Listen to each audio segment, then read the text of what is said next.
Hello and welcome back, ladies and gentlemen. Now, yes, I know, I've been gone for some time. But you see, I've been off doing stuff. I've been off doing things. Yes, great stuff and things. I decided to get away for a little while. Get away from it all. Go out and enjoy the natures. I mean, I can walk out my porch. I can see the squirrels up in the trees. I can see mountains for miles. Why, I can walk out in my yard and I can see turkeys sometimes. I can even see deer. Well, as a matter of fact, just the other day, I went up in the woods and got myself a nice buck. And yes, I know, all you vegans are going to ask, and absolutely, he was delicious.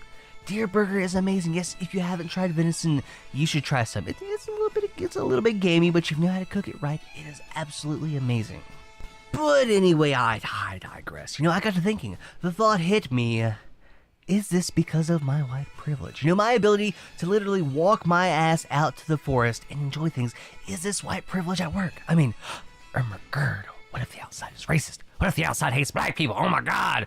We've got to get this figured out. And luckily for me, my little sister pointed out an article that she found on the internet that we're going to take a look at today that answers all of the things. So don't forget your camouflage, grab a gun, and do not hug the trees. Because today, we're hunting for white privilege.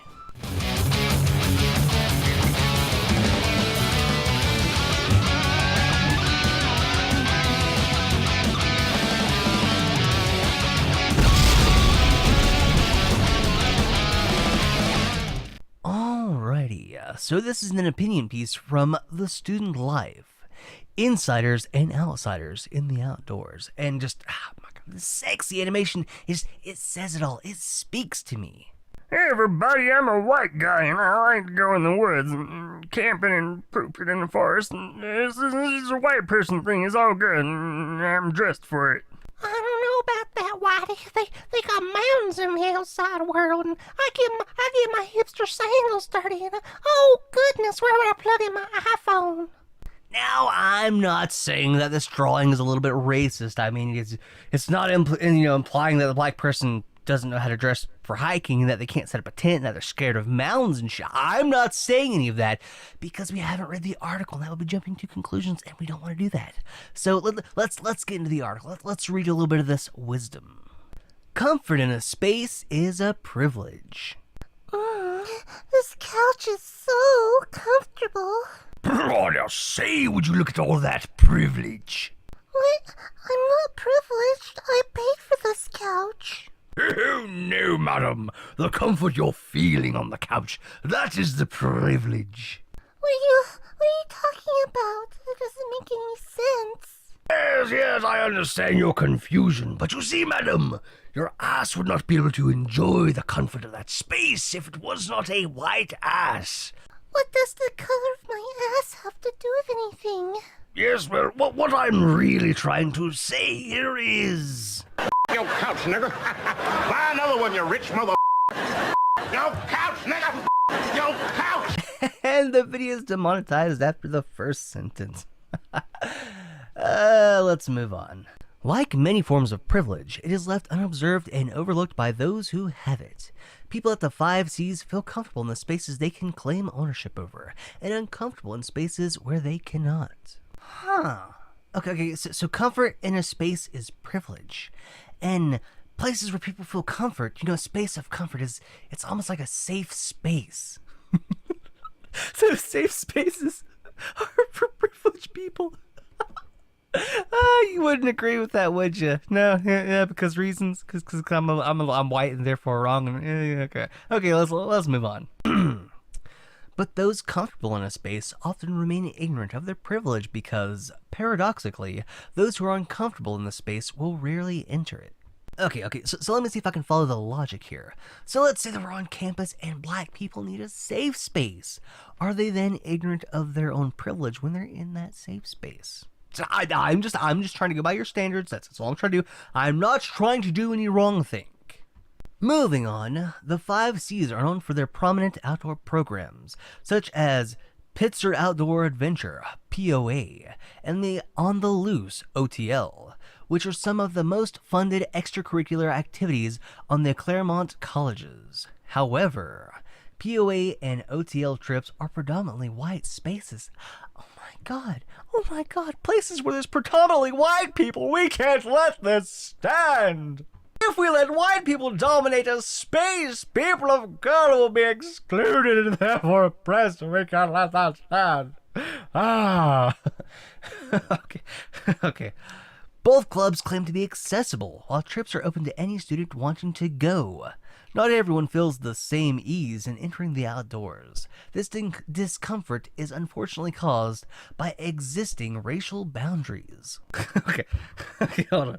So both these clubs claim to be accessible, but the trips are open to any student wanting to go. Just let me get that straight. They're not actively discriminating against. It's just white people happen to want to go to the outdoors more often.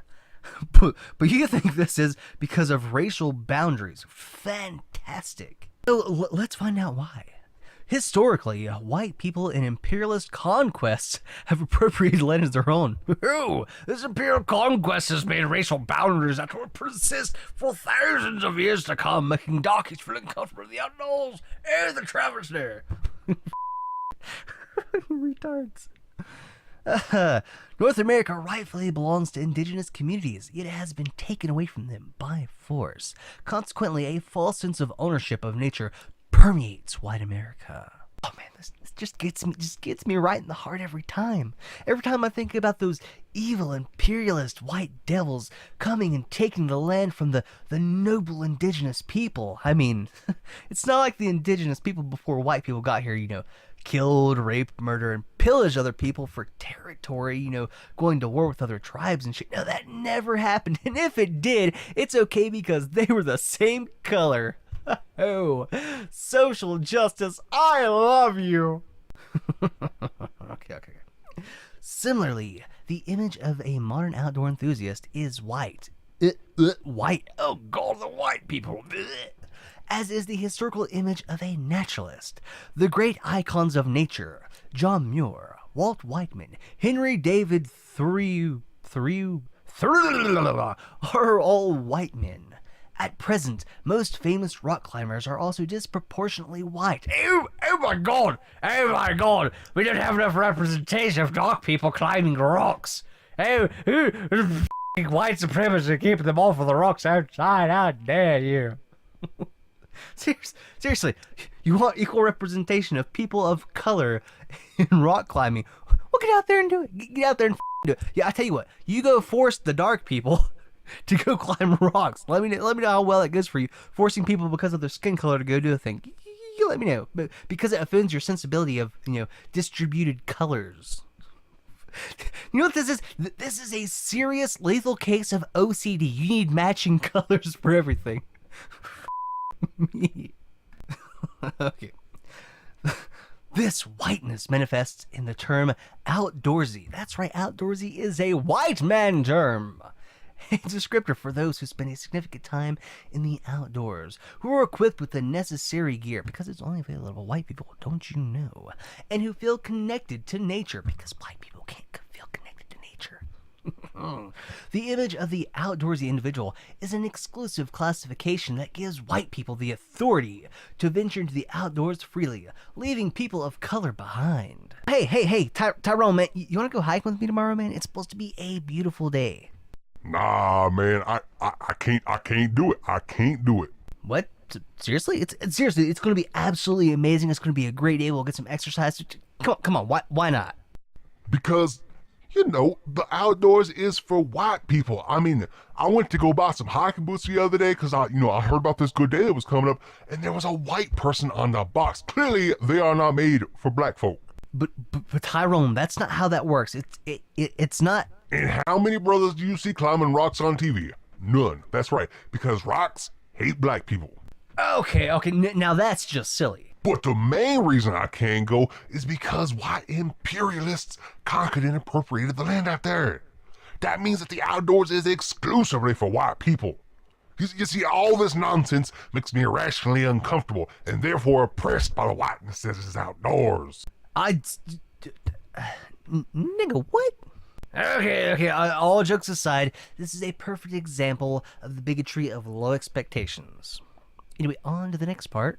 In addition to racial barriers, financial barriers also prevent access to the outdoors. I mean, and this is true. If you've ever went to the woods, you know that there's a toll booth. And if you're not white, you ain't got the money to pass. Do not pass go because you're not white, basically. Many national parks are hundreds of miles from large cities. Consequently, only those with access to a vehicle and money for gas will be able to enjoy them. I mean, the author is pretty much right, assuming that all brown people are poor. God, what's wrong with you? Similarly, only students with economic privilege, whitey, have the resources to attend summer programs that teach wilderness skills.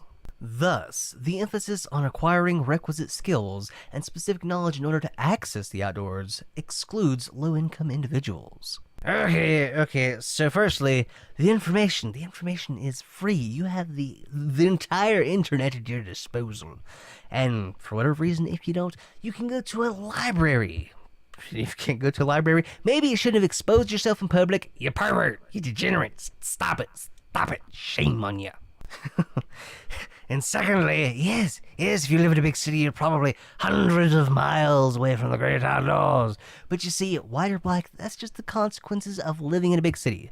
The same way as me living on a mountainside, whether I'm white or black, it's going to take me half a damn day to walk to the store and back. Because I live out here in you see, this is just the pros and cons of where you live. It's a geographical issue, not a racial issue.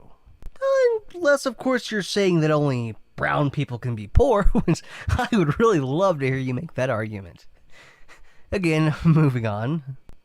The exclusion is further perpetuated by the use of obscure outdoor lingo in descriptions of trips. No one who has ever climbed before knows what a tricam, a gree-gree, or an ATAC is. These terms are useful for ease of discussion among those who rock climb, yet remain obscure to those who have not. Shit, you see what he did? He did something smart. You see, he got us. He got us good, because none of us know these terms. And if you know these terms, you're a nerd, and we won't talk to you. We don't want to talk to you, okay? You're a nerd. Quit your shit. Anyway, you see, we don't know these terms. And it would take us a whole 5 minutes of our lives, 5 minutes, mind you, which we would not get back, to ask somebody or to look up these terms to figure them out. And that is white privilege, because people of color, they're too damn incompetent, apparently.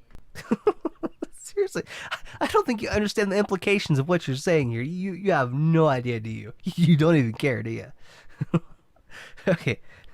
Due to the predominance of whiteness in the outdoors, people of color have been denied access to the outdoors. These solutions, however, are numerous. Just the wording here. Due to the predominance of whiteness in the outdoors, okay, has the whiteness seeped into the ground? Is whiteness a repellent for coloredness? Is that what this is? Come on.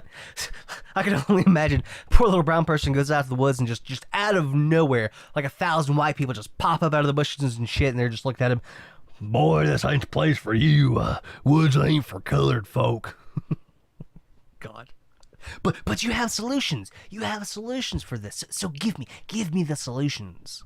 Solutions! Give me solutions! Solutions! Give me solutions! First, OTL and POA should continually affirm that nature exists as a collective space, owned by all by virtue of being human, not by virtue of being white. POA should continue to hold discussions about race and inclusivity in their weekly meetings. At the risk of being accused of some wrong thing, I would like to kindly point out that the only person here that is implying that the outdoors is owned by anyone by virtue of their skin color is you. I mean, maybe I'm the only one. Okay, maybe I'm the only one, but I don't think that colored people are so fragile that they need a daily reminder of the obvious so that they can feel special and included. But then again, I'm ignorant. What do I know? I'm privileged. Maybe I'm blind. Maybe I'm wrong. As a matter of fact, maybe you should make sure they have some hot cocoa and coloring books too. I mean, we wouldn't want them to feel, discluded or anything. I mean, hot cocoa and coloring books exist for everyone, not just white people, and we wouldn't want them to get the wrong idea, would we? Second, the image of the outdoor enthusiast should not belong to white people. It doesn't.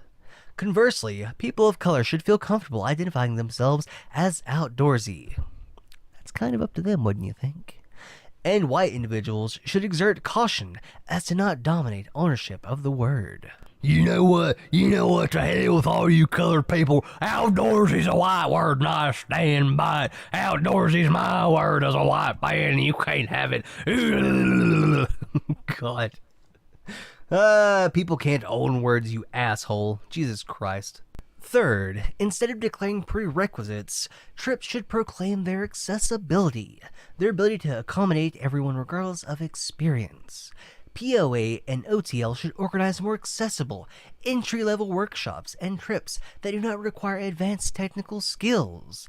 Trips should advertise the skills you will learn, not the skills you will need. Oh my god, this course is way too hard. They should change it so I can be included. What?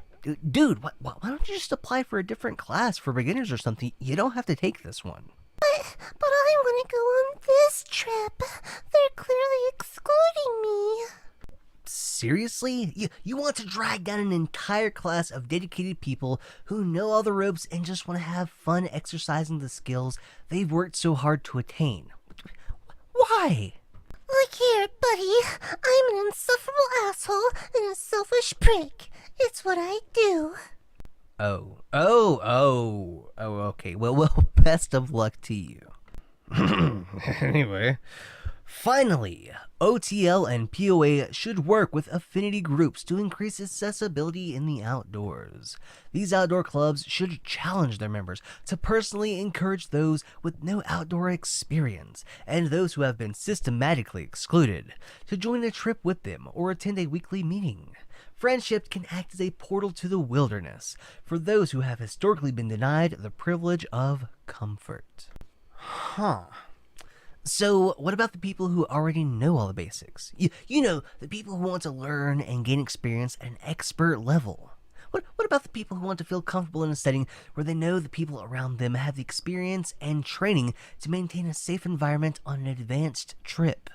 You know, it kind of sounds like you just want to appropriate this class that's already been established for this purpose and turn it into something that's more comfortable for another group of people that you've decided to get offended for. A group of people which you appear to have assumed to be incompetent, fragile, and incapable. Dude, go petition or start a new group for beginners yourself. Okay, it's nobody else's responsibility to encourage you or anybody else to like something or to get into something or make you feel included. You're not an infant and neither are colored people. Look, buddy, either you're interested in something or you're not. No amount of white people participating in something is going to stop you from participating in that thing yourself unless you have a problem with white people. Yeah, you see, in other words, you shouldn't have a problem if you're not a racist. Well, everyone, there you have it. Clearly, the outdoors are racist and belong to the white folk. If you want to take a look at this article for yourself, a link, as always, will be down below in the description. And a special thank you goes out to my little sister who brought this article to my attention. Also, I think I'm going to try an experiment in this video. Just out of sheer curiosity, I'm going to go through and censor any F-bombs I dropped. I have a sneaky suspicion YouTube's algorithm is picking up on it and killing my visibility and monetization. Although I suppose I could just be guilty of wrongthink, and I'm sure they don't approve of my use of the word nigga, but that's another experiment for another video. Anyway, before I go, let me give another special shout out to my patrons and anyone else who contributes to this channel. Whether you throw a little something into the hat, or simply come by to watch the content, or you share it. Thank you. And remember, keep fighting stupidity wherever you may find it. Have a good one.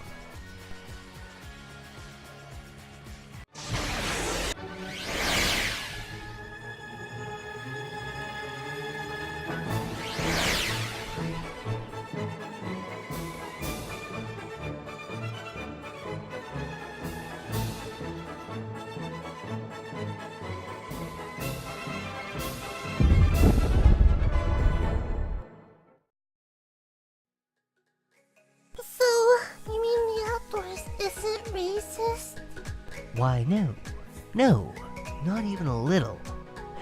How many racist trees have you seen? Well, none, I suppose. Are you sure? Maybe a racist bush. offensive shrubbery, white supremacist squirrels? No, I don't think so. Exactly. The outdoors is the outdoors. Anyone attributing racial identity to it is trying to sell you something. But what about white imperialism? Didn't they conquer all of the things? They make it all white and stuff?